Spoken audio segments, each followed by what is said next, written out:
So ఇవాల్టి video వచ్చేసి కాజు mushroom curry. So hotel స్టైల్లో ఇంట్లోనే ఎలా ప్రిపేర్ చేసుకోవచ్చో చేసి చూపిపోతున్నాను, చూసేయండి. అది చూసే ముందు మన ఛానల్లో ఏమన్నా ఫస్ట్ టైం చూసిన వాళ్ళతో లైక్ చేయండి, షేర్ చేయండి, సబ్స్క్రైబ్ చేయండి. పక్కనే ఉన్న బెల్ సింబల్ని క్లిక్ చేయండి. నా నోటిఫికేషన్స్ మీ యొక్క వస్తే నా వీడియోస్ని మిస్ అవ్వకుండా మీరు చూడొచ్చు అనమాట. రెస్టారెంట్ స్టైల్లో కాజు మష్రూమ్ కర్రీ ఇంట్లోనే మనం ప్రిపేర్ చేసుకోవచ్చు. అది చపాతీలో కానీ రైస్లో కానీ దేంట్లో తిన్నా చాలా బాగుంటుంది అనమాట. సో మన స్టైల్లో మనమే ఇంట్లో ఎలా చేసుకోవచ్చో చేసి చూపిపోతున్నాను కదా, చూసేయండి.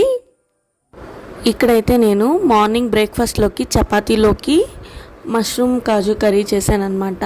సో అదే ఇక్కడ చెప్తున్నాను, నా వాయిస్ రికార్డ్ అవ్వలేదు, అందుకే నేను మళ్ళీ వాయిస్ ఓవర్ ఇస్తున్నాను. రకరకాల మష్రూమ్స్ అమ్ముతున్నారండి మార్కెట్లో. అంటే మనకి కొన్ని వైట్గా ఉంటాయి, కొన్ని బ్లాక్గా ఉంటాయి, అలాంటివి ఉంటాయి. అవి చూసుకొని తెచ్చుకోవాలి మనము.